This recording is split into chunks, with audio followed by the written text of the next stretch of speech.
जी cafe आज के lecture का आगाज करते हैं। आज हमारा चैप्टर 3 का लास्ट लेक्चर है।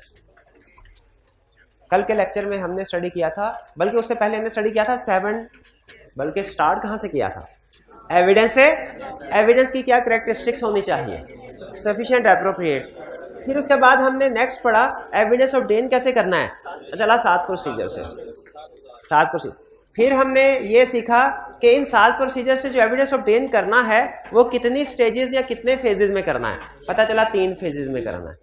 Risk assessment, test of control, substantive procedure. Risk assessment का ऑब्जेक्टिव क्या होता है? रिस्क आइडेंटिफाई करना at financial statement level, at assessment level. Test of control का ऑब्जेक्टिव क्या होता है? चेक करना इंटरनल कंट्रोल सही ऑपरेट हो रहे हैं कि नहीं हो रहे, क्या वो मिस स्टेटमेंट को प्रिवेंट, डिटेक्ट और करेक्ट कर रहे हैं कि नहीं, क्या वो मिस स्टेटमेंट को प्रिवेंट, डिटेक्ट, करेक्ट कर रहे हैं कि नहीं। और सब्सटेंटिव प्रोसीजर का ऑब्जेक्टिव क्या होता है? फाइनेंशियल स्टेटमेंट्स में मिस स्टेटमेंट डिटेक्ट करना। हमारे सबसे ज्यादा यानी पूरे प्रोसीजर का जो तकरीबन 70% पोर्शन है वो हमारा डिपेंड कर रहा होता है substantive procedure. Substantive procedure perform करते हैं हम, लेकिन टेस्ट ऑफ कंट्रोल और रिस्क असेसमेंट प्रोसीजर भी परफॉर्म करते हैं। ये क्यों करते हैं?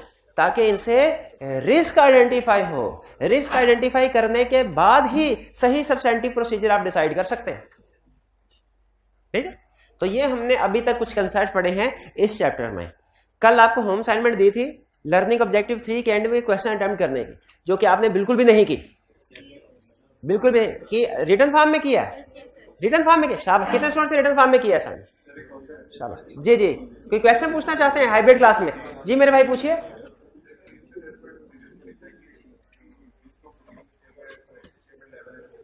जी जी, हाँ शाबाश। उन्होंने एक फर्क ढूंढा। उन्होंने कहा कि सर रिस्क असेसमेंट प्रोसीजर्स में तो उसने रिस्क आइडेंटिफाई किए एट फाइनेंशियल स्टेटमेंट लेवल और एट एसेसमेंट लेवल, दोनों लेवल पे, लेकिन टेस्ट ऑफ कंट्रोल्स और सब्सटेंटिव प्रोसीजर में सिर्फ असर्शन लेवल है, फाइनेंशियल स्टेटमेंट लेवल नहीं है। तो उनका क्वेश्चन ये है कि सर जो रिस्क एट असर्शन लेवल है, इसे ये समझ आ रही है, जो रिस्क एट असर्शन लेवल है वो तो टेस्ट ऑफ कंट्रोल से, सब्सटेंटिव प्रोसीजर से एड्रेस हो जाता है, क्योंकि टेस्ट ऑफ कंट्रोल भी असर्शन लेवल के लिए है, सब्सटेंटिव प्रोसीजर भी असर्शन लेवल के लिए। तो रिस्क एट असर्शन लेवल तो एड्रेस हो जाता है टेस्ट ऑफ कंट्रोल और substantive procedure. Risk at financial statement level जो आइडेंटिफाई किया है वो कैसे असेस होता है? क्योंकि टेस्ट ऑफ कंट्रोल और सब्सटेंटिव प्रोसीजर में फाइनेंशियल स्टेटमेंट लेवल का लफ्ज नहीं है। तो फिर वो risk at financial statement level वो कैसे एड्रेस होता है? ये आप बताएंगे भाई, वो कैसे एड्रेस होता है? फिर भाई यही क्वेश्चन है ना आपका। जी बताइए, वो कैसे एड्रेस होता है? Risk at financial statement level कैसे एड्रेस होता है? हमें क्या पता, हमने थोड़ी कभी एड्रेस किया। कैसे एड्रेस होता है? कैसे एड्रेस होता है risk at financial statement level? Substantive procedure, substantive procedure में फाइनेंशियल स्टेटमेंट लेवल नहीं है, वो सिर्फ असर्शन लेवल। सब्सटेंटिव प्रोसीजर की डेफिनेशन पढ़ी है, याद की है? नहीं की। ये हाल है, ना असाइनमेंट किया ना याद करके आया, पता नहीं कैसे होगा ऐसे। परसों याद करके आए थे भाई। बताइए, रिस्क असेसमेंट प्रोसीजर में risk at financial statement level भी आइडेंटिफाई होता है, असर्शन लेवल भी। ये समझ रहे हैं ना सेंटेंस? तो रिस्क एट असर्शन लेवल तो टेस्ट ऑफ कंट्रोल और सब्सटेंटिव प्रोसीजर से हो गए, तो risk at financial statement level कैसे होंगे?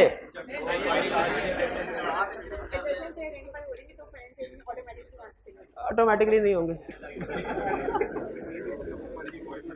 क्या?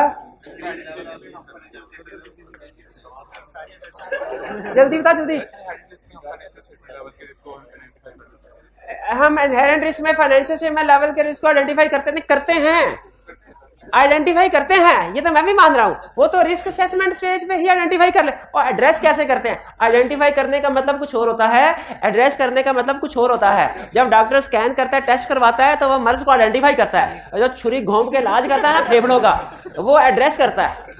मैं एड्रेस करने को, आइडेंटिफाई करने को नहीं पूछ रहा। आइडेंटिफाई तो रिस्क असेसमेंट प्रोसीजर में हो जाएंगे, risk at financial statement level. उनका इलाज कैसे होगा? ये हारा कल कलब के मर गया मैं और आपको नहीं समझ आया। ओवरऑल अप्रोच कोई सीखी थी कल हमने? ओवरऑल अप्रोच किस बला का नाम है? वो दुनिया में किस लिए इजाद हुई ओवरऑल अप्रोच? ताकि risk at financial statement level को एड्रेस किया जा सके। नहीं याद ओवरऑल अप्रोच? मैं किसी और क्लास में पढ़ा दी होगी, है ना भाई, और कोई क्लास नहीं पढ़ाता मैं। अब सिर्फ एक ही क्लास पढ़ाता होता, इसी क्लास में पढ़ाई थी। लाभ में पढ़ा गया हूं तो कुछ कह नहीं सकता मैं। तो भाई वो जो रिस्क एंड, आपने बिल्कुल ठीक, हाइब्रिड वाले स्टूडेंट आपने बिल्कुल ठीक आइडेंटिफाई किया है कि रिस्क हम दो तरह से आइडेंटिफाई करते हैं, एट फाइनेंशियल स्टेटमेंट लेवल और at assertion level. Financial statement level को एड्रेस करने के लिए ओवरऑल अप्रोच है, असर्शन लेवल पर इसको एड्रेस करने के लिए टेस्ट ऑफ कंट्रोल और सब्सटेंटिव प्रोसीजर है। इसीलिए टेस्ट ऑफ कंट्रोल और सब्सटेंटिव प्रोसीजर की डेफिनेशन में असर्शन लेवल है, फाइनेंशियल स्टेटमेंट लेवल नहीं है। और कल बताया भी था आपको एग्जाम में, उसने केस स्टडी में पूछा हुआ था कि रिस्क ऑफ फ्रॉड है, बताओ कैसे एड्रेस करोगे। तो क्या बताना था हमने कि risk of fraud, risk at assertion level, financial statement level है, ओवरऑल अप्रोच के, और फिर ओवरऑल अप्रोच के पॉइंट लिखने थे। लेकिन आपकी जाने भला रिस्क एट असर्शन लेवल क्या होता है, risk at financial statement level क्या होता है, ये अभी भैया बताएं जरा। रिस्क एट असर्शन लेवल की दो एग्जांपल दीजिए, risk at financial statement level की दो एग्जांपल दीजिए। असर्शन लेवल बस फ्रॉड होता है, जो भी मैंने बता दिया। गोइंग का सर कुछ नहीं, आप ना कुछ असाइनमेंट करके आए हैं, ना आप कुछ याद करके आए हैं, सिर्फ घर जाके टाइम पास करके आ गए हैं। अब क्वेश्चन की डिस्कशन में करने का, जिससे पूछूंगा ना वही बताएगा और फौरी बताएगा। बस आज मैं गुस्से में हूं। Question 7. ITA shall perform risk assessment procedure to provide a basis for the identification and assessment of risk. Identification का मतलब क्या है, रिस्क ढूंढना है कि नहीं है। assessment का मतलब क्या है, छोटा रिस्क के बड़ा रिस्क, assertion लेवल का कि फाइनेंशियल स्टेटमेंट लेवल का। वो कहता है risk assessment procedure provide basis for identification and assessment of risk of real misstatement at financial statement and assertion level. Statement ठीक बता रहे ना। List down the risk assessment procedure as described above. वो risk assessment procedure बता दीजिए जी मेरे भाई, रिस्क असेसमेंट प्रोसीजर बताइए। Increase level of professional scepticism, reduce materiality level, element of unpredictability, more of the procedure at year end, increased supervision, direction and review of team, engage more experienced and expert staff। सारा गलत। ये तो है response to risk and financial statement. मैंने पूछा है risk assessment procedure, यानी risk को आइडेंटिफाई करने के लिए जो प्रोसीजर परफॉर्म करेंगे। देखिए ना, एक चीज में रखिए, मैंने आपको बताया था ना टू और ऑन का फर्क। टू और ऑन का फर्क क्या है, टू का मतलब है कोई काम करने के लिए क्या प्रोसीजर परफॉर्म करेंगे, बताया था ना। चार्टर्ड अकाउंटेंट बनने के लिए क्या करेंगे, what will you do to become chartered accountant. दिन रात पढ़ेंगे, होम असाइनमेंट करेंगे, केस स्टडीज की प्रैक्टिस करेंगे, वीकली टेस्ट देंगे, क्लास में आके क्वेश्चन पूछेंगे, ये सारे काम हैं टू बिकम। और what would you do on becoming chartered accountant. कभी कोई केस स्टडी बाकी की जिंदगी में नहीं करेंगे, कभी नहीं पढ़ेंगे, उयाशी करेंगे, है? ये है फर्क, टू और ऑन। फर्क पता चल गया ना, कोई काम करने के लिए और कोई काम कर होने के बाद। मैं पूछ रहा हूं रिस्क असेसमेंट प्रोसीजर, ये होते हैं to identify risk. Risk assessment procedure क्या होते हैं, टू आइडेंटिफाई रिस्क। और रिस्पॉन्स क्या होता है, ऑन आइडेंटिफाइंग रिस्क। मैंने पूछा है रिस्क आइडेंटिफाई करने के लिए क्या प्रोसीजर परफॉर्म करेंगे, वो होते हैं रिस्क असेसमेंट प्रोसीजर। वो गिनवाए ना, inquiry, observation, inspection, analytical procedure. Inquiry, observation, inspection, analytical procedure. Inquiry से बताइए कैसे रिस्क असेस होगा, जल्दी से बताएं, शाबाश। हाँ जी, इंक्वायरी से। आपने ऑडिटर नहीं बनना, आपने ऑडिट नहीं करने जाके, आपने क्लाइंट से इंक्वायरी नहीं करनी, रिस्क असेसमेंट नहीं करनी क्या? हाँ, सवाल पूछेंगे। हाँ जी, क्या पूछेंगे, पूछे सवाल जिससे कोई ऐसा सवाल पूछे जिससे रिस्क आइडेंटिफाई होता हो। आप इन्वेंट्री काउंट नहीं करते, रिस्क आ गया ना, रिस्क राइज हो गया ना, इसका मतलब है जो बैलेंस शीट में इन्वेंट्री होगी वो गलत हो सकती है, ये है रिस्क। शाबाश, बिल्कुल ठीक है। इंक्वायरी, ऑब्जर्वेशन, क्या देखने से रिस्क आइडेंटिफाई होता है? बताइए ऑब्जर्वेशन का कोई एक प्रोसीजर जिससे रिस्क आइडेंटिफाई होता हो। नहीं ऑन भाईजान जी। इन्वेंट्री काउंट, अगर हम इन्वेंट्री काउंट को ऑब्जर्व कर रहे हैं और हमें पता चले कि क्लाइंट इंस्ट्रक्शंस के मुताबिक जो उसको इंस्ट्रक्शंस दी गई हैं, जो एसओपीज दिए गए हैं, उनको फॉलो नहीं कर रहा इन्वेंट्री काउंट करने में, तो रिस्क है कि इन्वेंट्री काउंट ठीक नहीं होगा। अगर आप ऑब्जर्व करते हैं और आपको पता चल जाता है कैश में सेग्रीगेशन ऑफ ड्यूटीज नहीं है, यानी एक ही बंदा रिसीव कर रहा है कैश, वही रिकॉर्ड कर रहा है, रिस्क बढ़ गया। तो देखिए इंक्वायरी से भी रिस्क बढ़ गया, ऑब्जर्वेशन से भी, इंस्पेक्शन से भी। आपने डॉक्यूमेंट्स को चेक किया, उसके ऊपर किसी के साइन नहीं है, पता ही नहीं कौन पास कर गया ट्रांजैक्शंस, एनालिटिकल प्रोसीजर में पिछले साल की निस्बत इस साल इनकम या एक्सपेंस हाई है या लो, ये रिस्क असेसमेंट। तो इन सबसे रिस्क आइडेंटिफाई हो रहा है ना, ये है रिस्क असेसमेंट प्रोसीजर। क्लियर हुआ ये हाइब्रिड वाले भाई जो आधे सोए आधे जागे हैं, सबसे फ्रंट बेंच पे क्लियर हो गया ये आपको? क्लियर आ गया? अच्छा चलो ठीक है, बाद में यार नहीं। अच्छा मैंने आपको सातों के सातों प्रोसीजर रिस्क असेसमेंट में भी परफॉर्म हो सकते हैं, टेस्ट ऑफ कंट्रोल में भी हो सकते हैं, सब्सटेंटिव प्रोसीजर में भी हो सकते हैं। तो रिस्क असेसमेंट के तौर पे सातों में से कोई भी प्रोसीजर परफॉर्म हो सकते हैं, लेकिन स्टैंडर्ड ये कहता है ये जो चार हम आपको बता रहे हैं ना, ये लाजमी करना है। इसीलिए बेहतर यह है कि यही एग्जाम में लिखे, सातों के सातों ना लिखे। उन्होंने कहा सर आपने तो कहा था सातों किसी भी स्टेज पे परफॉर्म हो सकते हैं, तो रिस्क असेसमेंट में आप सिर्फ चार के नाम ले रहे हैं, बाकी तीन के क्यों नहीं ले रहे? क्योंकि स्टैंडर्ड ने हमें कहा है कि रिस्क असेसमेंट के लिए ये चार फेवर। देखिए कुछ प्रोसीजर कुछ जगह पे ज्यादा अहम होते हैं, कुछ कम। बाकी के प्रोसीजर रिस्क असेसमेंट में परफॉर्म कर सकते हैं, लेकिन वो निस्बतन कम अहम है, इसलिए उनको रिस्क असेसमेंट प्रोसीजर में हम नहीं लिखते। आप भी एग्जाम में जब आपसे पूछेगा ना, तो बेहतर है यही चार कंसेप्चुअली ज़हन में रखें, सातों हो सकते हैं, लेकिन लिखने कितने हैं? यही चार। क्लियर जी? इंक्वायरी ऑब्जर्वेशन के साथ इंस्पेक्शन भी है। इंस्पेक्शन लिखा नहीं हुआ? लिखा हुआ है, वो बोर्ड पे शायद नहीं लिखा था कल। ऑब्जर्व एक ही लाइन में लिखा, कोई बात नहीं, एक ही होता है, कोई नो प्रॉब्लम। आगे चले। ISA 315 पता नहीं कौन सा स्टैंडर्ड है, understanding the entity and assessing the risk of material misstatement states. वो स्टैंडर्ड ये कहता है, स्टैंडर्ड में ये बात लिखी है क्या? The auditor should perform risk assessment procedures to obtain an understanding of entity and its environment. Entity और environment एक ही बात है, including its internal control। यानी स्टैंडर्ड में क्या लिखा हुआ है? ऑडिटर को रिस्क असेसमेंट प्रोसीजर परफॉर्म करने चाहिए, किस लिए? एंटिटी की अंडरस्टैंडिंग ऑब्टेन करने के लिए और इंटरनल कंट्रोल की अंडरस्टैंडिंग ऑब्टेन करने के लिए। ये लाइन समझ आ रही है ना? कह रहे explain the purpose of risk assessment procedure. Risk assessment procedure का पर्पस क्या है? रिस्क डेफिनेशन में ही पर्पस लिखा हुआ है, डेफिनेशन में ही पर्पस लिखा हुआ है। शाबाश, बताइए डेफिनेशन क्या है? एक मिनट है। Procedure to obtain understanding of entity and its internal control to assess risk of material misstatement at financial statement level and transaction level. फिर कह रहा है outline the sources of audit evidence that auditor can use as part of risk assessment procedure. Sources का मतलब यहाँ पे procedure है, उसे सोर्सेज का वर्ड यूज नहीं करना चाहिए था। ये असल में पाकिस्तान का क्वेश्चन नहीं है, ICC का, वो भी बड़ा पुराना है, 15 साल पुराना। तो सोर्सेज का मतलब यहाँ पे वो क्या है ले रहा है? प्रोसीजर्स। कि आप रिस्क असेसमेंट में कौन कौन से प्रोसीजर नॉर्मली यूज कर सकते हैं? वही चार, inquiry, observation, inspection, analytical procedure. हो सके तो एक एक एग्जाम्पल दे दें। अच्छा क्या आप इस काबिल हैं कि एग्जाम्पल खुद से बना सकें? अब हल्की फुल्की एग्जाम्पल्स, ठीक है? नहीं काबिल कोई बात नहीं, अभी मजीद प्रैक्टिस करेंगे फिर हो जाएंगे। असाइनमेंट करें तो आप इस काबिल हो ना, वो प्रोसीजर वाली असाइनमेंट नहीं की होगी आपने। Question 8 clear? Next, state the aim of a test of control and the aim of a substantive procedure. भाई हर एक की डेफिनेशन में ही उसका पर्पस लिखा हुआ है। रिस्क असेसमेंट की डेफिनेशन में उसका पर्पस लिखा हुआ है, टेस्ट ऑफ कंट्रोल की डेफिनेशन में उसका पर्पस लिखा हुआ है। टेस्ट ऑफ कंट्रोल का पर्पस बताए। हाँ, objective test of control is to obtain evidence about operating effectiveness of control in preventing, in detecting, in correcting misstatement at assertion level। छा गए, यही पहले डिस्कशन हुई थी। और सब्सटेंटिव प्रोसीजर की भाई मुझे बताएंगे पर्पस, एम क्या है सब्सटेंटिव प्रोसीजर का? To detect material misstatement in financial statement at assertion level. देखें फाइनेंशियल स्टेटमेंट हो रहा है, फाइनेंशियल स्टेटमेंट लेवल हो रहा है, नहीं समझ आई ना?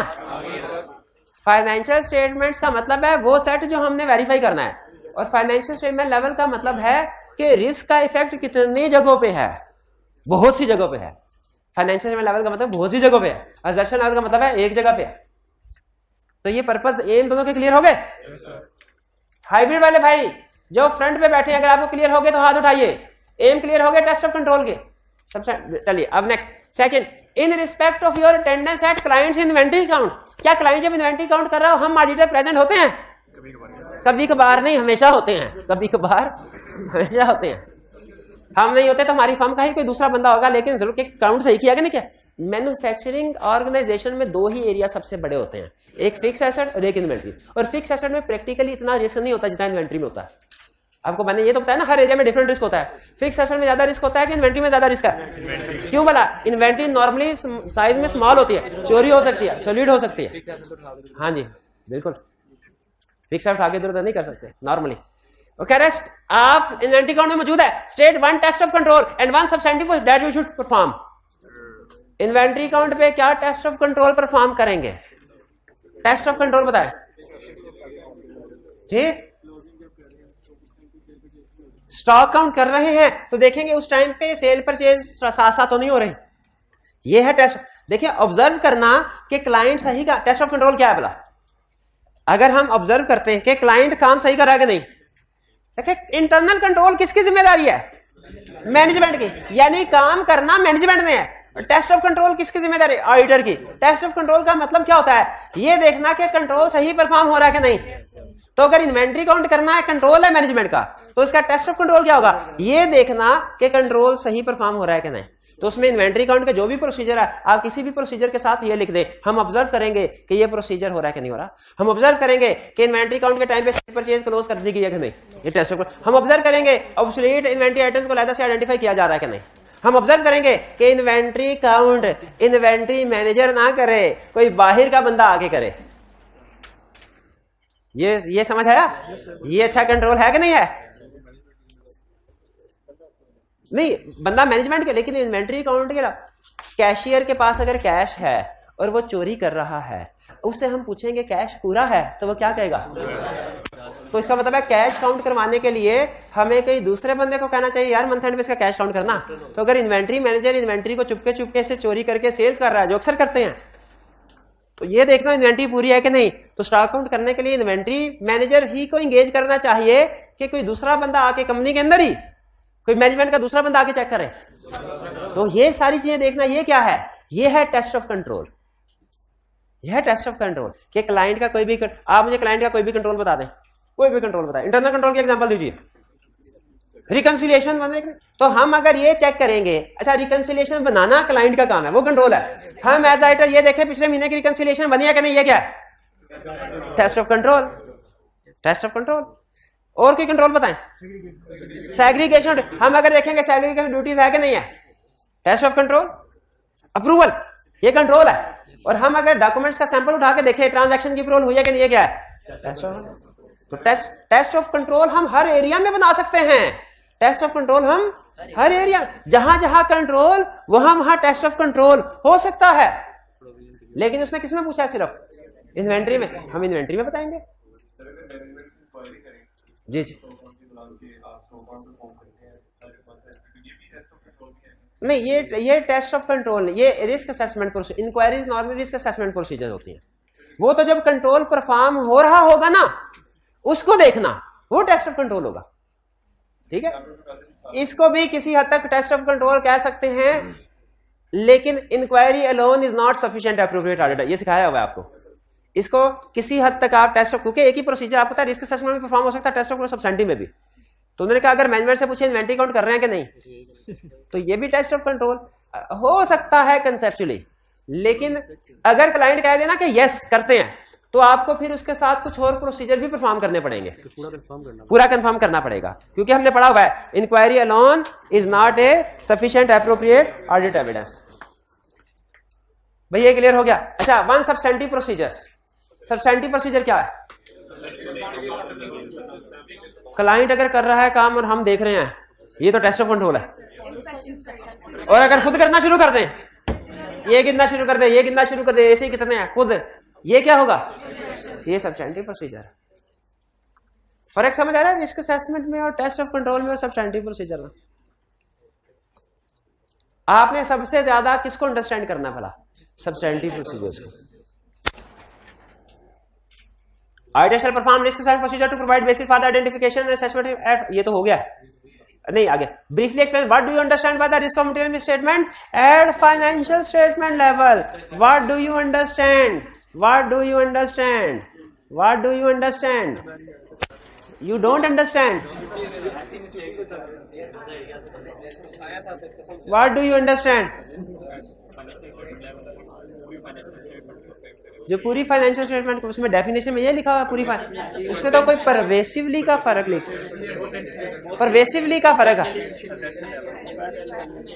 मैनी असर्शंस को, जब उसका इफेक्ट बहुत सी असर्शन बहुत से एरियाज पे हो तो उसे यानी डेफिनेशन को छापना है, तो नहीं छाप पाएंगे ना आप, छापेंगे तब जब याद करेंगे। Enumerate the possible overall response to address the assessed risk of material misstatement at financial statement level। अब बताइए डेफिनेशन पूछ रहा है क्या कि उसको एड्रेस कैसे करना है, रिस्पॉन्स ओवरऑल पर प्रोफेशनल स्केप्टिसिज्म वाली बात मटेरियल वगैरह वगैरह, क्लियर। अच्छा कल स्टूडेंट पूछ रहे थे सर इसमें मटीरियलिटी लिखा हुआ है, ये क्या चक्कर, एक चीज हमेशा जहन में रखिए, कुछ असूल हैं वो हम समझ या लेते हैं, उनको इन्वेस्टिगेट नहीं करते, ठीक है। दुनिया गोल है, सुना ना, क्यों गोल है हमें जानने की जरूरत नहीं, ये जानना गोल है, ठीक है ना। ऐसे ही होता है ना, साइंस में इसी तरह होता है ना, आगे चलना चाहिए, पीछे इन्वेस्टिगेशन नहीं करनी। तो रूल एक बता रहा हूं, आपने इस रूल को इन्वेस्टिगेट नहीं करना, क्या रिस्क और मटीरियलिटी का इनवर्स रिलेशनशिप होता है, रिस्क जितना ज्यादा मटीरियलिटी लेवल कम, रिस्क जितना कम मटेरियलिटी लेवल ज्यादा, मटेरियलिटी लेवल जितना ज्यादा रिस्क उतना कम, मटेरियलिटी लेवल जितना कम रिस्क उतना ज्यादा। लेकिन सर आपने तो कहा है कि मटेरियलिटी 5% ऑफ प्रॉफिट होता है, ये तो फिक्स होगा, तो रिस्क भी फिक्स होना चाहिए।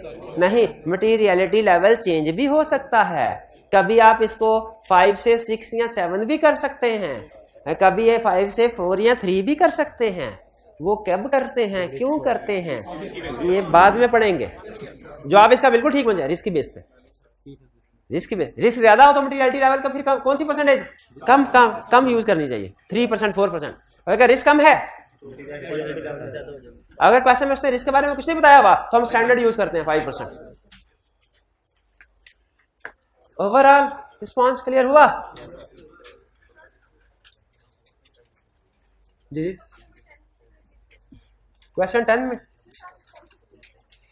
क्या इसमें briefly explain what do you understand by risk of material misstatement at financial statement level. इनका क्वेश्चन है क्या इसमें रिस्पांस भी लिखना है, इसमें रिस्पांस भी लिखना है, इसमें रिस्पांस भी लिखना है, एग्जांपल्स लिखनी चाहिए, रिस्पांस नहीं लिखना। उसने क्वेश्चन में नहीं पूछा हुआ रिस्पांस, क्वेश्चन में रिस्पांस नहीं पूछा हुआ, डिफाइन करें, एग्जांपल दीजिए। Substantive procedure to obtain evidence to detect material misstatement in the financial statement. Yes. List the 2 general types of substantive procedure. 2 general type बताइए, 2 सब्सटेंटिव प्रोसीजर की, एनालिटिकल प्रोसीजर और test of detail. और आपको एक tip बताऊं जो आपको दुनिया की किसी किताब में नहीं लिखी मिलेगी। हमारे प्रोसीजर थे ना 7, उसमें एक था एनालिटिकल प्रोसीजर, और जो बाकी के जो 6 थे इन्हें कलेक्टिवली कहते हैं टेस्ट ऑफ डिटेल्स, क्योंकि इनमें ज्यादा डिटेल में काम करना पड़ता है, ठीक है। वही बताया ना, सातों के सातों प्रोसीजर रिस्क असेसमेंट में भी हो सकते हैं, टेस्ट ऑफ कंट्रोल में भी, सब्सटेंटिव में नहीं हो सकते। तो सब्सटेंटिव में सिर्फ 2 ही है, analytical procedure, test of detail. नहीं, सब्सटेंटिव में भी 7 हैं। Test of detail includes 6: inquiry, observation, inspection, reperformance, recalculation, external confirmation, सारे आगे। लेकिन यहां पे आपको सिर्फ 2 जनरल टाइप लिख देना काफी है, एनालिटिकल प्रोसीजर और test of detail. Test of detail के आगे टाइप 6 लिखने की जरूरत 2 नंबर है, उसमें इतना थोड़ी लिखेंगे। क्लियर? आगे चलते हैं। Can an auditor ignore substantive procedure for a material account balance if related controls are assessed to be very strong. एक क्वेश्चन में उसने कहा, आप एक आई कैप का केस स्टडी का, उसका क्लाइंट का ऑडिट करने के लिए गए, उनका इंटरनल कंट्रोल इतना स्ट्रॉन्ग कि आपने सारी जिंदगी इतना स्ट्रॉन्ग इंटरनल कंट्रोल नहीं देखा। आपने कहा इसमें तो काम करने की जरूरत ही नहीं है, तो बताइए क्या जरूरत नहीं है? अगर इंटरनल कंट्रोल जितने मर्जी स्ट्रॉन्ग हो जाएं, 2 रीजन की वजह से टेस्ट ऑफ कंट्रोल परफॉर्म करेंगे। हाँ, क्या सब्सटेंटिव प्रोसीजर भी परफॉर्म करेंगे? यस, सब्सटेंटिव प्रोसीजर भी हाँ कम कर देंगे, लेकिन करेंगे जरूर। इसकी 2 रीजन है। पहली रीजन कि आई स्टैंडर्ड रिक्वायर करते हैं कि आपने हर एरिया में सब्सटेंटिव प्रोसीजर परफॉर्म करने हैं। सैंपल बेस का ना एक मतलब, एक अहम चीज बता रहा हूं कंसेप्चुअली। ऑडिटर सैंपल बेस पे काम करता है, ये तो आपने सुना होगा। इसका ये मतलब है कि एक एरिया के अंदर हर ट्रांजैक्शन को चेक नहीं करना, कुछ को चेक करना है कुछ को नहीं। सैंपल बेस का ये मतलब है। लेकिन सैंपल बेस का ये मतलब नहीं है कि कुछ एरियाज को चेक करो कुछ को छोड़ दो। एरिया हर एक चेक करेंगे। सैंपलिंग बेसिस का ये मतलब नहीं है कि कुछ एरिया को चेक करो कुछ को छोड़ दो। फाइनेंशियल स्टेटमेंट का हर एरिया हम पे चेक करना लाजिम है। हाँ, हर एरिया के अंदर कुछ ट्रांजैक्शन को चेक करेंगे कुछ को छोड़ देंगे, ये है सैंपलिंग का मतलब। ठीक है, तो याद रखिए कि हमने हर एरिया में प्रोसीजर परफॉर्म करने हैं। स्टैंडर्ड कहता है कि आपने हर एरिया में सब्सटेंटिव, आपको बताया था रिस्क असेसमेंट प्रोसीजर और सब्सटेंटिव प्रोसीजर, ये हर एरिया में परफॉर्म करना रिक्वायर्ड है। चूंकि सब्सटेंटिव प्रोसीजर परफॉर्म करना रिक्वायर्ड है, इसको ओमिट नहीं कर सकते। एक रीजन ये है।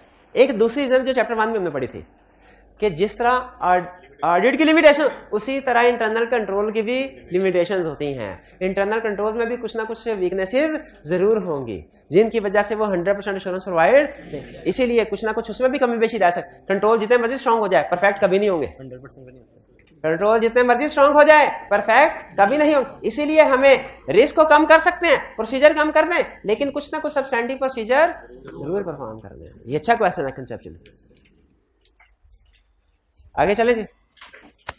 Describe the following method used to obtain audit evidence by providing at least 2 examples of each test of control and substantive procedure. Test of control की examples बताइए। Observation, किस चीज की किस एरिया में ऑब्जर्वेशन? अच्छा एक मिनट है, ऑब्जर्वेशन एग्जाम में 0 नंबर देगा। आप बताइए क्यों 0 नंबर देगा? बताया ही नहीं किस एरिया में क्या ऑब्जर्व कर रहे हैं।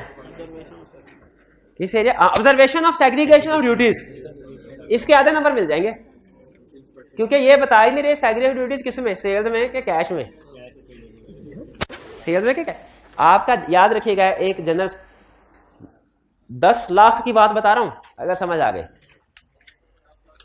आपके प्रोसीजर्स में अगर एरिया क्लियर नहीं हो रहा ना कि ये प्रोसीजर किस एरिया में परफॉर्म हो रहा है, वो आपका प्रोसीजर 0 है। सुने, 2 प्रोसीजर बता रहा हूं। पहला सेंड कंफर्मेशन लेटर, दूसरा send confirmation letter to debtors. दोनों में फर्क है कि नहीं? किसके मार्क्स मिलेंगे? दूसरे के। पहले वाले के मार्क्स नहीं मिलेंगे। ठीक है, तो आधा नंबर भी नहीं मिलेगा, आधा नंबर भी नहीं मिलेगा। स्टूडेंट की आदत है ऐसे ना फार्मूले याद करने की कोशिश करते हैं जो हर जगह फिट हो जाए। निंजा अप्रोच, निंजा अप्रोच हर जगह फिट हो जाए, ये अप्रोच नहीं चलना। स्पेसिफिक आपको बताना पड़ेगा। तो टेस्ट ऑफ कंट्रोल क्या है? Test of control, test of control क्या है? टेस्ट ऑफ कंट्रोल भैया, टेस्ट ऑफ कंट्रोल की एग्जांपल, टेस्ट ऑफ कंट्रोल की एग्जांपल इन्वेंट्री काउंट, वही रगड़ने एग्जांपल जो 3-4 साल दे चुके हैं। इन्वेंट्री काउंट की ऑब्जर्वेशन, इंस्पेक्टिंग रिकंसिलिएशन, शाबाश। Approval of inspect approval of document, ठीक है। किसकी डॉक्यूमेंट्स? सेल इनवॉइसेस, बिल्कुल ठीक। सब्सटेंटिव प्रोसीजर की examples, inventory count, analytical procedure, बिल्कुल ठीक। इन्वेंट्री काउंट, ठीक है, वो हो गए। ये अभी सिर्फ आपको कंसेप्ट बिल्डिंग के लिए एग्जांपल पूछी जा रही हैं। आगे कोई इसकी 200 एग्जांपल्स आएंगी और कोई 500 एग्जांपल सब्सटेंटिव प्रोसीजर के। बेफिक्र रहें, बेतहाशा एग्जांपल है, आपको सोचने की जरूरत भी नहीं पड़ेगी। कोई पूछेगा ठक ठक ठक आप बता देंगे। लेकिन आगे चल के, अभी तो ये पूछ रहा है ना, अच्छा जरा देखिएगा, फर्क देखिएगा। Provide 2 examples of test of control, एक क्वेश्चन ये है। दूसरा question provide 2 example of test of control in sales system. दोनों क्वेश्चन में फर्क है कि नहीं? किसमें आपको ज्यादा लिबर्टी है? पहले वाले में।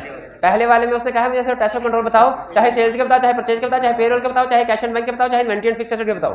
लेकिन दूसरे वाले में अब यहां पे क्या कह रहा है? 2 examples, provide 2 examples of substantive procedure. आगे चल के क्या कहेगा? Provide 2 example of substantive procedure in fixed assets. तो इसका मतलब है आपने फिर फिक्स एसेट्स की ही एग्जांपल्स फिट करनी होगी, कोई और करेंगे तो गलत हो जाएगा। लेकिन ये क्वेश्चन इजी है। कैसे इजी है? उसने स्पेसिफाई नहीं किया, आपकी मर्जी है, जिस मर्जी एरिया के प्रोसीजर दे दे। आपने 2 एग्जांपल्स भी दी हैं, कलब कलब के आपके एक एग्जांपल बड़ी मुश्किल से पूरी की आपने। हाँ, ये आई कैप के क्वेश्चन कम मार्क्स के होते हैं ये, लेकिन कंसेप्ट अच्छा है। एक्सप्लेन भी कर देंगे अगर ज्यादा मार्क्स के साथ आया तो। लेकिन आई कैप में नॉर्मली कम मार्क्स के साथ क्वेश्चन आते हैं, ये मैं जिम्मेदारी के साथ है।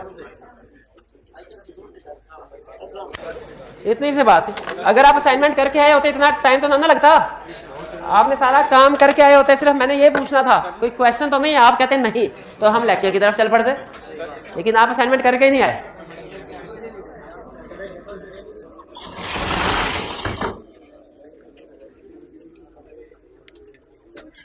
सुन लीजिए, हम कहां पे थे कल हमने लेक्चर कहां पे छोड़ा। पहले तो देखते हैं चैप्टर 3 कहां से शुरू हुआ था। चैप्टर 3 था हमारा फोर्थ एलिमेंट, एविडेंस। हमने सबसे पहले सीखा एविडेंस को सफिशिएंट एप्रोप्रिएट होना चाहिए। फिर सीखा एविडेंस कैसे ऑब्टेन करेंगे, 7 प्रोसीजर से। फिर सीखा ये 7 प्रोसीजर किन फेजेस पे परफॉर्म करेंगे, 3 पे, risk assessment, test of control, substantive procedure किस में परफॉर्म किए जाते हैं, पहले इसमें सबसे अहम फेज जिस पे हम प्रोसीजर परफॉर्म करते हैं वो है सब्सटेंटिव प्रोसीजर्स, जिसमें हम फाइनेंशियल स्टेटमेंट्स को वेरीफाई करते हैं। ठीक है, सबसे अहम फेज कौन सा है, सब्सटेंटिव प्रोसीजर, जिसमें हम फाइनेंशियल स्टेटमेंट्स को वेरीफाई करते हैं। तो अब हम ये सीखने जा रहे हैं कि हम ये प्रोसीजर्स, ये जो 7 प्रोसीजर्स हैं, ये जब फाइनेंशियल स्टेटमेंट इनके जरिए से थर्ड फेज यानी फाइनेंशियल स्टेटमेंट को वेरीफाई करेंगे, उसमें मिस स्टेटमेंट ढूंढेंगे, तो हमारा तरीकाकार क्या होगा, हमारा तरीकाकार क्या होगा, हम किस डिटेल्ड में जाके प्रोसीजर परफॉर्म करेंगे। पहला क्वेश्चन, क्या सारी की सारी financial statement, overall financial statement इकट्ठी वेरीफाई हो जाएंगी इन प्रोसीजर से? सारी की सारी फाइनेंशियल स्टेटमेंट इकट्ठी नहीं होंगी इन प्रोसीजर से परफॉर्म, हर एरिया को अलग-अलग करना पड़ेगा। ओके, अच्छा, क्या हर एरिया इकट्ठा वेरीफाई हो जाएगा इन प्रोसीजर से? ऐसे भी नहीं होगा, हर एरिया के सब पार्ट्स बनाने पड़ेंगे और हर पार्ट को अलग-अलग वेरीफाई करना होगा। जैसे हमने एनालिसिस बताया था ना, साइंस में एनालिसिस करते हैं, ऊपर क्या होता है, मॉलिक्यूल, नीचे क्या होता है, एटम, और एटम के नीचे सब एटम नहीं होते, सब एटम कहते हैं उसको, इलेक्ट्रॉन, प्रोटॉन, न्यूट्रॉन। तो अगर आपने एनालिसिस करना है मॉलिक्यूल का, उसको वेरीफाई करना है कि इसके अंदर क्या चीजें हैं मॉलिक्यूल, तो उसको as it is single unit नहीं वेरीफाई कर सकते, उसके सब पार्ट्स बनाने पड़ेंगे एटम। और जब एटम का एनालिसिस करना है उसको as it is single unit नहीं वेरीफाई कर सकते, सब पार्ट। यानी जितना डिटेल में जाएं उतना बेहतर है एनालिसिस करना। उसी तरह जब याद रखिएगा, हम जब फाइनेंशियल स्टेटमेंट वेरीफाई करते हैं तो सारी की सारी फाइनेंशियल स्टेटमेंट एक ही दफा में वेरीफाई नहीं हो जाती। हम फाइनेंशियल स्टेटमेंट को खोलते हैं डिफरेंट एरियाज में, ये ऊपर फाइनेंशियल स्टेटमेंट, ये नीचे 50 एरियाज खुल गए, और फिर हर एरिया के ऊपर क्लिक किया, उसके अंदर मजीद 6 सब पार्ट्स खुल गए कि अगर आप सेल्स को वेरीफाई करना चाहते हो तो इसकी ये 1 2 3 4 5 6 चीजें वेरीफाई करो, फिर सेल्स वेरीफाई हो जाएगी, फिर परचेजेस की 6 चीजें वेरीफाई करो, फिर डेटर्स की 6 चीजें वेरीफाई करो, फिर क्रेडिटर की 6 चीजें फिर क्रेडिटर वेरीफाई हो जाएगा, अक्रूड लायबिलिटीज की 6 चीजें वेरीफाई करो, अक्रूड लायबिलिटीज वेरीफाई हो जाएगी, सैलरीज की 6 चीजें वेरीफाई करो, सैलरीज वेरीफाई हो, और जब सारे एरियाज वेरीफाई हो जाएंगे फाइनेंशियल स्टेटमेंट वेरीफाई हो जाएंगे।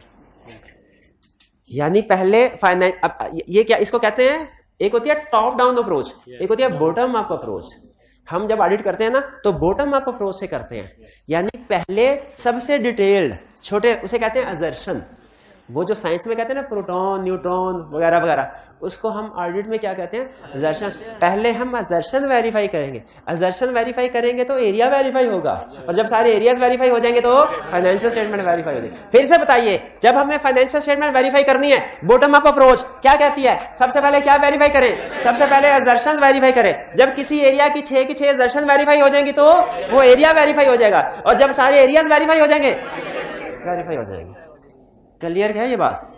अब जरा सोचते हैं, इसी को समझते हैं, समझ क्या रहे हैं कि हमने 3 फेजेस में काम करना था ना, वो प्रोसीजर परफॉर्म करने हैं, रिस्क असेसमेंट में, test of control, substantive procedure.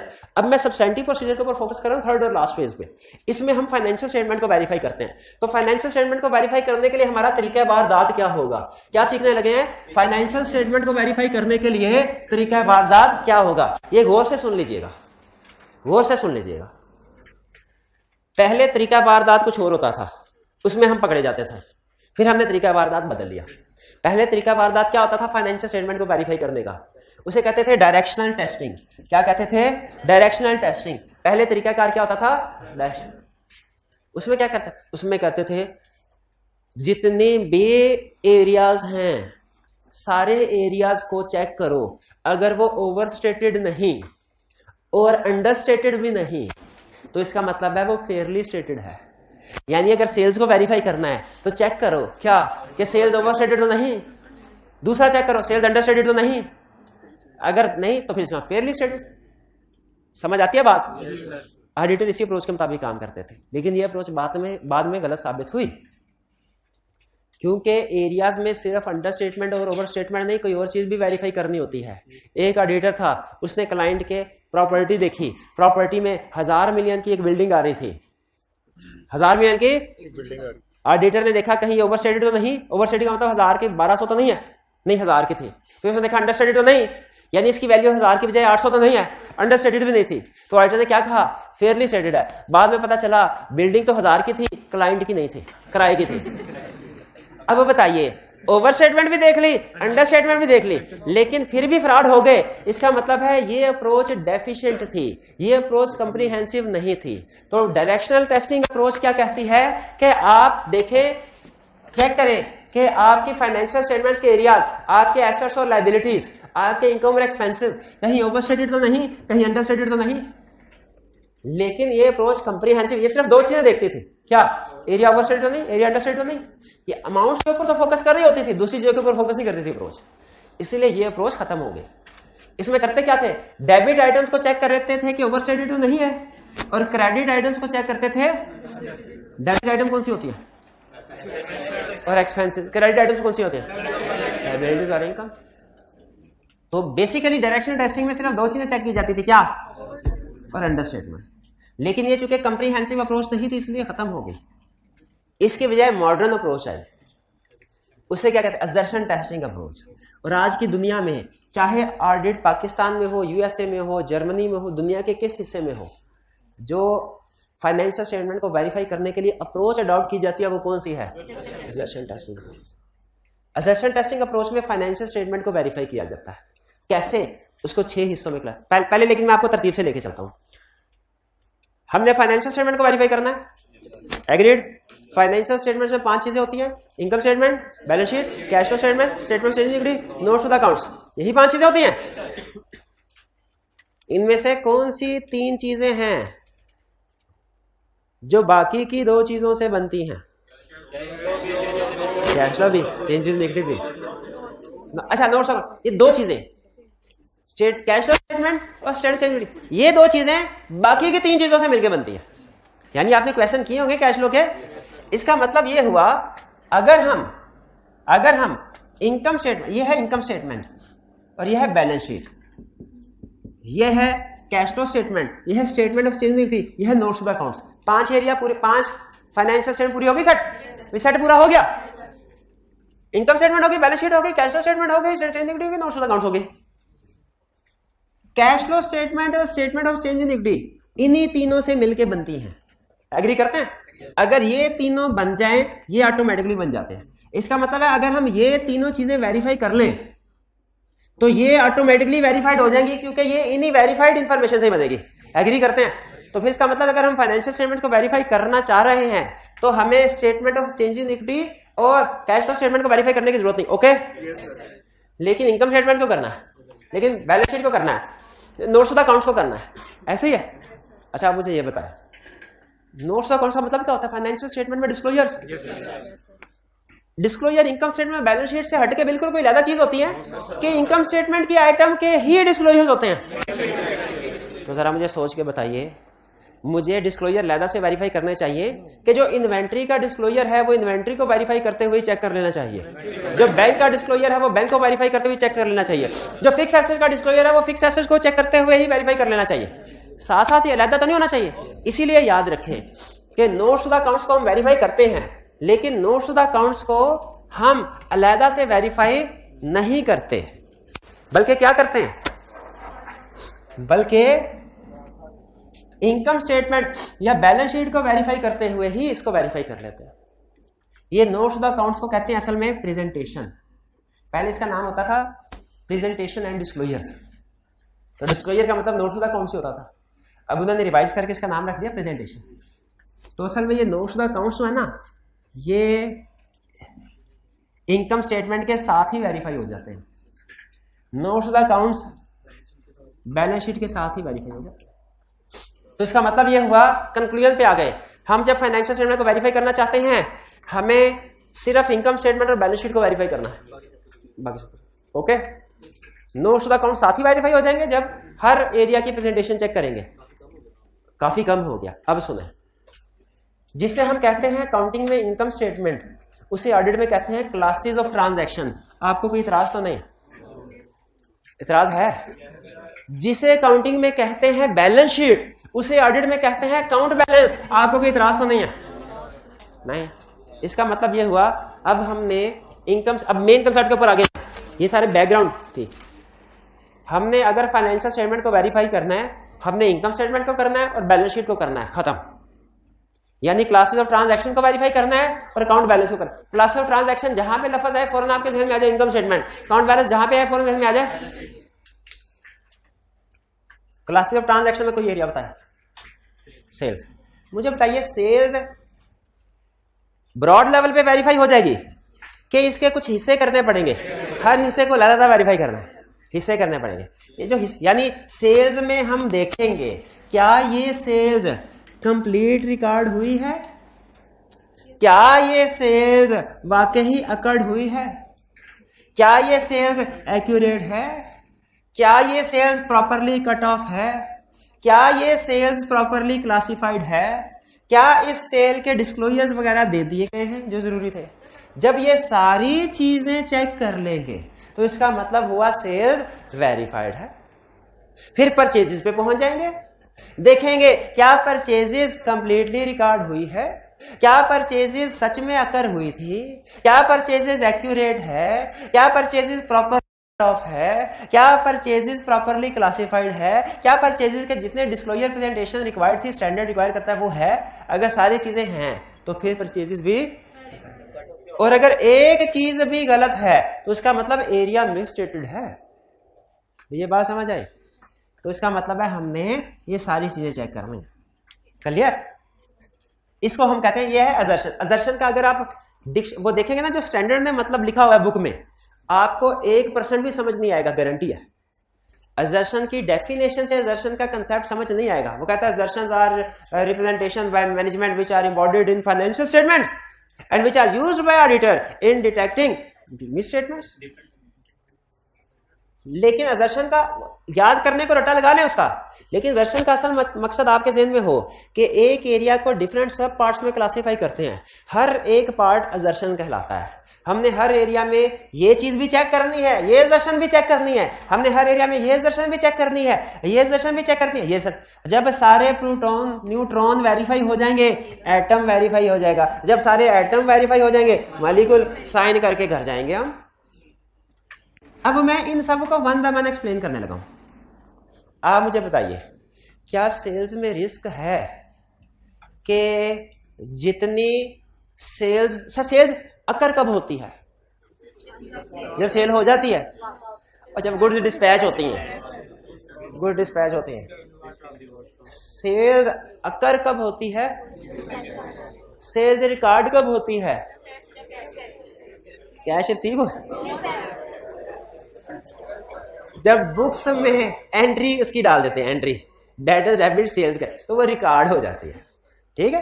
Sales record कब होती है? जब सेल्स अकाउंट में पहुंच जाए।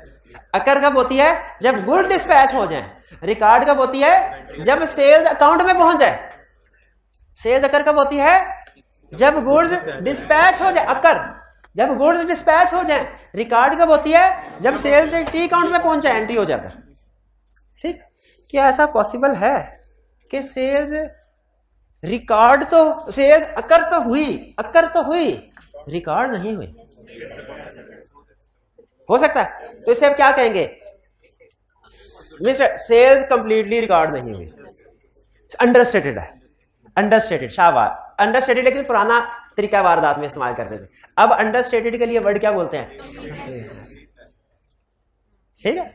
अच्छा, अब सुन लें, आपने कंप्लीटनेस को चेक कर लिया, यानी आपने ये चेक कर लिया कि जितनी भी सेल्स अकर हुई है वो रिकॉर्ड हो गई है। जितनी भी सेल्स अकर हुई है वो रिकॉर्ड हो गई है। नहीं,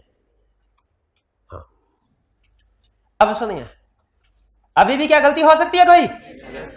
अब क्या हो सकती है? हमने यह तो देख लिया कि जितनी भी सेल्स अकर हुई है वो सारी रिकॉर्ड हो गई हो, लेकिन यह भी तो हो सकता है जितनी भी सेल्स रिकॉर्ड हुई है सारी की सारी अकर ना हुई हो। ओवर स्टेटमेंट, यह भी हो सकता है। दोनों चीजें एक ही है कि फर्क है? स्टूडेंट कहते हैं एक ही चीज है सर, एक जैसे दोनों में फर्क समझ आ रहा है? ये एक दफा फर्क समझ आ गया ना, आपके 5-6 जगहों पे आसानी हो जाएगी, 5-6 जगहों पे आसानी हो जाएगी।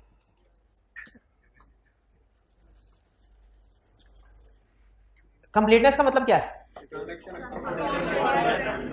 All occur transactions have been recorded, all occur transactions have been recorded. और अकरेंस का मतलब क्या है? All recorded transaction have been occurred. नहीं समझ आई ना? नहीं समझ आई? Explain with the help of example. ओ ये नहीं लिखना था अभी, अब तो पता चल गया। चला, सेल्स के एग्जांपल है, गुड डिस्पैच नोट 10 हैं, यानी 10 दफा गुड्स डिस्पैच की हैं। गुड डिस्पैच नोट कितने बने? ये 10 रुपए नहीं है, 10 ट्रांजैक्शन है। गुड्स डिस्पैच नोट कितनी है? 10। Transaction in T account, T account में ट्रांजैक्शंस इन टी अकाउंट, टी अकाउंट में 8 रिकॉर्ड हुई हैं। अगर 10 हुई थी, रिकॉर्ड अंडरस्टेटेड है, लेकिन ये पुराना लफ्ज है, नया लफ्ज बोले। कौन सी असर्शन एट रिस्क है? कौन सी असर्शन वायलेट हो रही है? Yes, completeness. समझ आया ये? अगर रिकॉर्ड, अगर अकर 10 हो रिकॉर्ड, तो ये है कंप्लीटनेस। अच्छा आगे चले, अगर गुड डिस्पैच नोट 10 हैं, टी अकाउंट में रिकॉर्ड 12 हो गए। अब पहले बोले ओवर स्टेटमेंट, लेकिन ये तो पुराना लफ्ज है, नया लफ्ज क्या है? आपको बताया था ना, O for overstatement, O for occurrence. तो इसका मतलब ये है, मतलब क्या इसका कि ये अकरेंस है। मतलब क्या है कि जितनी ट्रांजैक्शन रिकॉर्ड हुई है ना, सारी की सारी अकर नहीं हुई। कंप्लीटनेस कम में क्या देखते हैं कि जितनी ट्रांजैक्शन अकर हुई सारी की सारी रिकॉर्ड होनी चाहिए, और ये हमें सिचुएशन क्या बता रही है कि जितनी ट्रांजैक्शन अकर हुई है सारी की सारी रिकॉर्ड नहीं हुई। अकरेंस की दर्शन में हम क्या चेक करते हैं कि जितनी भी ट्रांजैक्शन रिकॉर्ड हुई है सारी की सारी अकर हो गई है कि नहीं। और ये सिचुएशन हमें क्या बता रही है कि कुछ ट्रांजैक्शन हैं जो रिकॉर्ड हो गई हैं, अकर नहीं हुई। बात समझ आई कि नहीं आई? अगर इजाजत दें तो दर्शन के साथ एक रेलिवेंस वाला पॉइंट जो पहले पढ़ा हुआ उसको भी रिवाइज कर लें। अगर ये सिचुएशन आपके ऑडिट में आती है, ये सिचुएशन आपके ऑडिट में, और आप ऐसी ट्रांजैक्शंस को आइडेंटिफाई करना चाहते हैं जो अकर हो गई हैं, रिकॉर्ड नहीं हुई, अकर हो गई है, यानी कंप्लीटनेस को वेरीफाई करना चाहते हैं, तो आप स्टार्टिंग पॉइंट सैंपल कहां से उठाएंगे? सपोर्टिंग डॉक्यूमेंट से। और चेक किसमें करेंगे? वही है ना रेलिवेंस वाला कंसेप्ट। और अगर आपको ऑडिट में ये सिचुएशन फेस करना पड़ती है, तो इस अक्यूरेंस को वेरीफाई करना चाहते हैं, तो आपका रेलिवेंट प्रोसीजर क्या होगा? रेलिवेंट एविडेंस का टी अकाउंट रिकॉर्डेड अमाउंट से सैंपल उठाओ और देखो गुड डिस्पैच नोट है क्या नहीं। भाई ये बात समझ आ गई? आगे काम बहुत आसान। अच्छा मुझे ये बताइए, 10 ट्रांजैक्शन, तीसरी सेशन भी आगे लेके चलते हैं। 10 जीडीएन है, 10 की 10 टी अकाउंट में रिकॉर्ड हुई। कंप्लीटनेस का मसला है, अकरेंस का मसला है। गौर से सुनिएगा, ट्रांजैक्शन 10 हैं, 10 की 10 रिकॉर्ड हुई। फर्क क्या है? हर ट्रांजैक्शन के अमाउंट में एक एक जीरो एक्स्ट्रा लगता गया। एक्यूरेसी, ये हो सकता है कि अभी गलती अभी भी हो सकती है। एक्यूरेसी, 10 ट्रांजैक्शन है, 10 की 10 रिकॉर्ड हुई है, क्या एरिया में अभी गलती हो सकती है? ऐसी गलती अभी भी हो सकती है। कैसे? एक्यूरेट कि हर ट्रांजैक्शन की अमाउंट गलत हो जाए। और ये जहन में रखिएगा, ये जहन में रखिए, ये वो बात बता रहा हूं जो लिखी होती है, एक्सप्रेसली कम्युनिकेट नहीं की जाती, तो स्टूडेंट को बात का समझ नहीं आती। क्या कि कंप्लीटनेस और अकरेंस का ताल्लुक नंबर ऑफ ट्रांजैक्शन से है। इसमें हम नंबर ऑफ ट्रांजैक्शन चेक करते हैं पूरी पूरी रिकॉर्ड हुई है कि नहीं। एक्यूरेसी का ताल्लुक अमाउंट से है। क्लियर? अच्छा मुझे बताएं, 10 ट्रांजैक्शन अकर हुई, 10 की 10 रिकॉर्ड हुई, ये भी ओके? ये भी क्या अभी भी गलती हो सकती है? क्या अमाउंट गलत रिकॉर्ड हो जाए? 10 ट्रांजैक्शन 10 की 10 रिकॉर्ड हुई, अमाउंट भी सही है, अभी भी गलती हो सकती है। यस क्या? अमाउंट तो ठीक है, अमाउंट तो ठीक है, अकाउंट ठीक नहीं है। आपने सेल्स की 10 की 10 रिकॉर्ड की, अमाउंट भी ठीक है, उसे सेल्स की बजाय अदर इनकम में डाल दिया। During the year 5 fix asset बेचे, रिकॉर्ड 5 के 5 किए, अमाउंट भी ठीक है, उसे अदर इनकम की बजाय सेल्स इनकम में दिखा दिया। अकरेंस भी ओके, कंप्लीटनेस भी ओके, एक्यूरेसी भी ओके, तो क्या गलत? क्लासिफिकेशन। तो क्लासिफिकेशन भी देखना चाहिए हमें, ये भी देखना चाहिए हमें, कंप्लीटनेस भी देखना चाहिए, अकरेंस भी देख, इसकी वजह से भी गलती हो सकती है, एक्यूरेसी की वजह से गलती हो सकती है, क्लासिफिकेशन। अच्छा मुझे बताएं, ट्रांजैक्शन के नंबर पूरे हैं, अमाउंट गलत है, कौन सी असर्शन एट रिस्क है? अमाउंट गलत है तो गलत अकाउंट में है, और गलत पीरियड में है, गलत साल में है। भाई ऐसा कैसे हो सकता? 2020 की ट्रांजैक्शन 2026 में रिकॉर्ड हो जाए, इसका ये मतलब है क्या? इसका ये मतलब नहीं। कट ऑफ का मतलब पता है क्या है? 31 दिसंबर 2021 की ट्रांजैक्शन 1 जनवरी 2022 में चली जाए, ये है कट ऑफ एरर, नहीं जाना चाहिए ना। अच्छा 1 फरवरी की ट्रांजैक्शन 10 फरवरी को रिकॉर्ड हो जाए ना, इसमें कोई मसला नहीं है, साल तो वही है। लेकिन अगर 31 दिसंबर की ट्रांजैक्शन जनवरी में चली गई, या 1 जनवरी की परचेज 31 दिसंबर में आ गई, ये कट ऑफ है। कट ऑफ हमेशा ये रेंड पे होता है रिस्क। साल जनवरी की ट्रांजैक्शन पर जनवरी का एक्सपेंस फरवरी में पे किया, फरवरी में रिकॉर्ड किया, कट ऑफ में मसला है क्योंकि उसी साल में है। लेकिन अगर दिसंबर का जनवरी में रिकॉर्ड किया, साल डिफरेंट है, ये कट ऑफ का मसला है। तो पता चला अमाउंट, ट्रांजैक्शंस भी पूरी होनी चाहिए, सही होनी चाहिए, सही अमाउंट के साथ होनी चाहिए, सही अकाउंट में होनी चाहिए, सही पीरियड में होनी चाहिए, और आखिरी प्रेजेंटेशन में क्या? सही डिस्क्लोजर भी होने चाहिए। अच्छा कैसे पता चलेगा डिस्क्लोजर कौन से देने हैं? IFRS में लिखे होगा। IFRS इन 6 असर्शंस में सबसे आसान जो असर्शन वेरीफाई करना है वो पता क्या है? प्रेजेंटेशन। इसमें हमें एक स्टैंडर्ड लाइन लिखते हैं, check whether disclosure required by IFRS have been included in financial statement. इसमें मसला आता है कंप्लीटनेस में, है कंप्लीटनेस में क्या? कंप्लीटनेस में select a sample of GDN and trace entry into T count. इसको लिखने में, प्रोसीजर परफॉर्म करने में थोड़ा सा मुश्किल है, ये भी प्रोसीजर परफॉर्म करने में थोड़ा सा मुश्किल है। कैसे?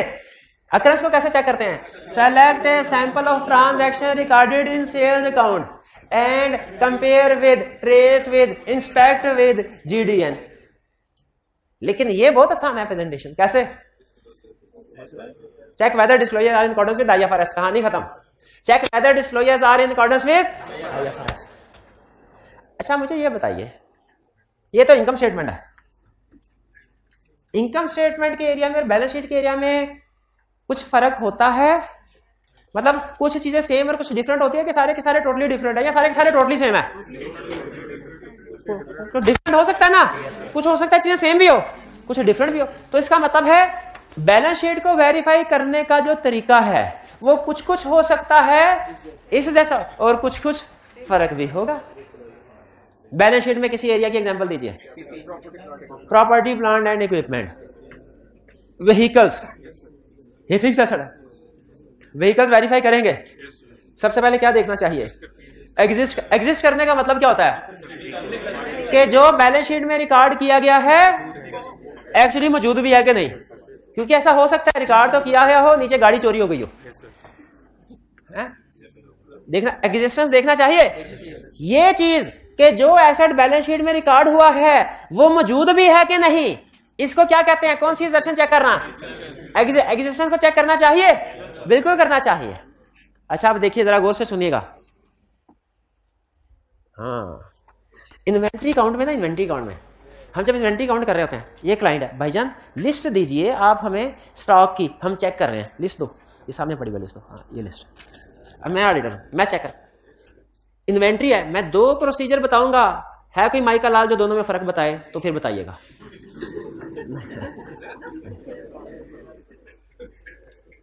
3 गिलास किधर हैं? ये 6 प्लेटें किधर है? ये गोदाम में पड़े। ये 5 परातें पड़ी हुई हैं, ये लिस्ट में किधर हैं? ये लिस्ट में किधर है दिखाओ।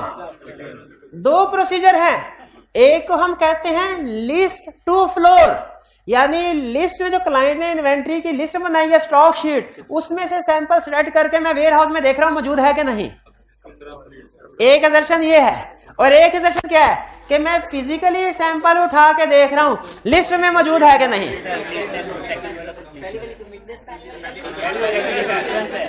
पहली वाली अच्छा अकरेंस कह सकते थे अगर क्लासिक ट्रांजैक्शन होती, लेकिन यहां पे हम एग्जिस्टेंस कहते हैं। एग्जिस्टेंस अकाउंट बैलेंस में अकरेंस का वर्ड नहीं, उसकी जगह पे कौन सा वर्ड होता है। तो जब मैं लिस्ट में से सैंपल उठा के देख रहा हूं फिजिकली मौजूद है कि नहीं, एग्जिस्टेंस। और जब मैं फिजिकली कोई चीज जो मौजूद है, कंप्लीट नहीं। अगर आप थोड़ा सा सोचें ना, थोड़ा सा सोचें, अगर सोचने के काबिल हो, थोड़ा सा सोचें, तो इसकी कंप्लीटनेस और इसकी कंप्लीटनेस में सेम कंसेप्ट है पीछे कि देखना, इसमें देखते हैं सारी ट्रांजैक्शन रिकॉर्ड हो गई है कि नहीं, इसमें देखते हैं सारे एसेट्स और लायबिलिटी रिकॉर्ड हो गए हैं कि नहीं। और ये जो एग्जिस्टेंस और अकरेंस है, इनमें भी तकरीबन बैक एंड पे सेम कंसेप्ट काम कर रहा है कि जो एंट्री हो गई है, जो रिकॉर्ड हो गई है, वो देखना कि सही उसके सपोर्टिंग डॉक्यूमेंट जेन्युइन है कि नहीं, मौजूद है कि नहीं सपोर्टिंग रिकॉर्ड। तो यहां पे जो बैलेंस शीट में रिकॉर्ड हो गई है वो देखना फिजिकली एसेट मौजूद है कि नहीं, एग्जिस्टेंस। क्लियर हुआ ये। एक्यूरेसी, अच्छा इसमें इसका पूरा नाम है एक्यूरेसी वैल्यूएशन एंड एलोकेशन। इसका कंसेप्ट वही है जो है अमाउंट देखना, लेकिन इसमें वैल्यूएशन एंड एलोकेशन इसलिए कहा है कि डेप्रिसिएशन होती है, बाजू का इंपेयरमेंट टेस्टिंग होती है। हाँ जी, जो के हमारी खास तौर पे हमने इधर देखनी होती है। एक्यूरेसी वैल्यूएशन एंड कि क्या एसेट्स प्रॉपर्ली वैल्यूड हैं। आपने ये हमेशा सुना होगा कि assets and liability properly valued है कि नहीं, शायद ये कभी ना सुना हो कि इनकम एक्सपेंस प्रॉपर्ली वैल्यूड है कि नहीं। वैल्यूड का लफ्ज जो है ना, ये एसेट्स और लायबिलिटीज के लिए यूज होता है, अकाउंट बैलेंस के लिए। शाबाश, ठीक है। तो एक्यूरेसी का कंसेप्ट वही है, देखना अमाउंट ठीक है कि नहीं। 10 गाड़ियां थी, 10 की 10 इधर है, 10 की 10 मौजूद है, एग्जिस्टेंस भी एक्यूरेंस भी है, और डेप्रिसिएशन किसी की रिकॉर्ड नहीं की। Accuracy valuation location. एक गाड़ी थी खरीदी, रिकॉर्ड भी की है, 10,000 की खरीदी थी, 1 लाख की कर दिया। चेक करना चाहिए कि नहीं करना है। देखिए जहां पे हमें नंबर ऑफ एसेट्स के ऊपर फोकस करना है कि सारे के सारे हों, उनकी अमाउंट में भी तो फोकस करना है। आखिरी क्वेश्चन इसमें से, इसके बाद मुझे तसल्ली हो जाएगी। यार आपने बताना है असर्शन कौन सी वायलेट हुई। मैं स्टॉक काउंट कर रहा था, जितना स्टॉक लिस्ट में लिखा था उतना ही नीचे मौजूद भी था, लेकिन कुछ स्टॉक ऐसा था जो ऑब्सोलीट था, क्लाइंट ने उसे एनआरवी पे रिकॉर्ड नहीं किया। गलत, वैल्यूएशन नहीं, एक्यूरेसी वैल्यूएशन एंड लोकेशन। पूरा नाम बोले असर्शन का, ये असर्शन वायलेट हुई। एसेट था, गाड़ियां थी, 10 गाड़ियां रिकॉर्ड हुई हैं, फिजिकली भी 10 गाड़ियां थी, अमाउंट भी ठीक है। क्या अभी भी फ्रॉड हो सकता है? क्या हो सकता है? वो सारी किराए की हो, ऑडिटर को दिखाने के लिए लाए हो। तो हाँ, तो हमें क्या rights and obligation, rights and obligation का मतलब क्या है, ये देखना कि एसेट या लायबिलिटी वाकई ही क्लाइंट की है, किसी और की तो नहीं है। वाकई ही क्लाइंट की है, किसी और की तो नहीं है। कैसे चेक करेंगे? टाइटल डॉक्यूमेंट से। कैसे चेक करेंगे? टाइटल डॉक्यूमेंट से।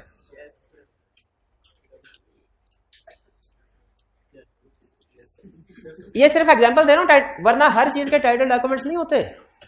ये ना हो आप डेटर से जाके कहें टाइटल डॉक्यूमेंट चेक कराओ, ये डेटर आपका टाइटल डॉक्यूमेंट, उसका कुछ और एविडेंस होगा, लेकिन राइट्स एंड ऑब्लिगेशन आपने हर एसेट और लायबिलिटी के लिए। अच्छा, अकाउंट बैलेंस से मुराद सिर्फ एसेट्स होते हैं कि लायबिलिटीज भी? तो इसमें राइट का लफ्ज एसेट्स के लिए, लेकिन आपने हमेशा दोनों को इकट्ठा इस्तेमाल करना है। पूरा नाम, पूरा नाम। क्लासिफिकेशन का मतलब क्या है?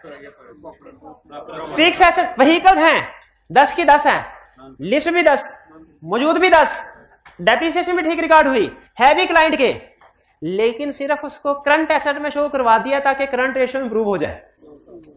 गलती है कि नहीं? गलती है कि नहीं? गलती है। किसकी गलती? क्लासिफिकेशन की। एक दफा एक आईसीडब्ल्यू का क्वेश्चन था, पुराना क्वेश्चन, उसमें उसने कहा 100 मिलियन से सेल्स ओवर स्टेटेड हो गई, 100 मिलियन से ही cost of sales overstated कर दी, बाकी GP, net profit, asset, liability सब कुछ टैली है, टिच। कोई प्रॉब्लम है? कोई प्रॉब्लम है? इसका जवाब था एक नहीं दो प्रॉब्लम्स हैं। सेल्स अलग गलत है, कॉस्ट ऑफ सेल्स अलग। याद रखिए हम हर लाइन आइटम को अलग चेक करते हैं। अगर फिक्स एसेट्स को करंट एसेट में क्लासिफाई कर दिया ना आपने, तो बैलेंस शीट चाहे टैली है, लेकिन टेक्निकली दो गलतियां हैं, आपके फिक्स एसेट भी गलत हैं, आपके करंट एसेट भी गलत है। यह है क्लासिफिकेशन। बात का बच्चे कहते हैं सर क्या फर्क पड़ता है, अदर इनकम को सेल्स में डाल दे, सेल्स को अदर इनकम में डाल दे, प्रॉफिट तो वही आना है। भाई क्लासिफिकेशन की गलती है, क्लासिफिकेशन रेशोज वगैरह बदल जाती है, प्रेजेंटेशन बदल जाती है। ठीक है, ये भाई ने पेपर पास किए हो और मिस क्लासिफाई होके इनके खाते में आ जाए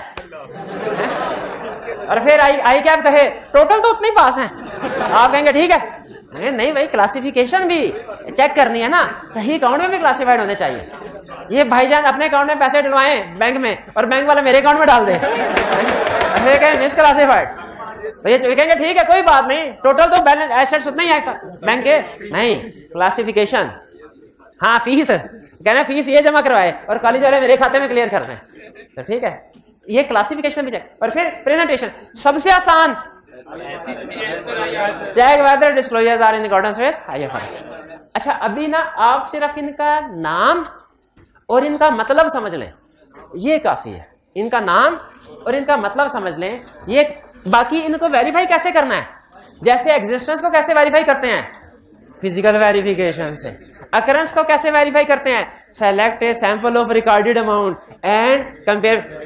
ये प्रोसीजर अभी नहीं हमें सीखने, ये आगे चल के कहीं सीखेंगे, अभी सिर्फ सीफैप में नहीं, इसी के आगे चैप्टर में, इसी में आगे चैप्टर में सीखें। लेकिन फिलहाल अब आप समझ गए। अब मैं अगर आपसे कहूं कि बताओ पे रोल में कौन कौन सी दर्शन वेरीफाई करेंगे हम, तो बता देंगे। अच्छा अब आपको आखिरी बात आज की, अब आपको वो लाइन समझ आई होगी कि auditor assesses risk at area level नहीं लिखा होता, असर्शन लेवल क्यों लिखा होता है। ऑडिटर हर असर्शन को लेवल चेक कर रहा होता है, वो इस असर्शन लेवल पे रिस्क असेस करता है और फिर देखता है कि मुझे इस पे ज्यादा प्रोसीजर परफॉर्म करना है कि इस पे। आखिरी क्वेश्चन हल्फिया कह रहा हूं, आखिरी क्वेश्चन में एकदम से बात में आ जाती ना। मुझे बताइए, अगर आप सोच के सारा लेक्चर जो है इस सवाल पे खड़ा है, अगर आप सेल्स का एरिया वेरीफाई कर रहे हो, कौन सी असर्शन में ज्यादा रिस्क है, कंप्लीटनेस में के अकरेंस में?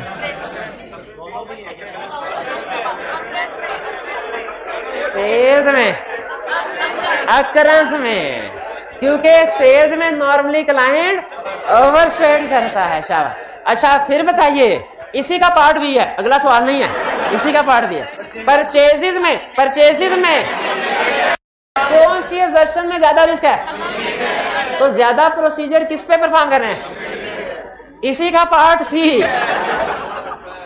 एसेट्स में बताइए ज्यादा रिस्क किस असर्शन में है, शाबाश, और इसी का पार्ट डी। लायबिलिटीज में बताइए किस है, कंप्लीटनेस, शाबाश। क्लियर हो गया। ये होता है auditor assesses risk at assertion level का, ये मतलब ये होता है असर्शन लेवल का। उसको समझ आई, घर जाके आपने अब इसको याद करना है और इसके क्वेश्चन जरूर प्रैक्टिस करके आना है। ठीक है जी, आज का लेक्चर यहाँ पे खत्म करते हैं। अल्लाह हाफ़िज़।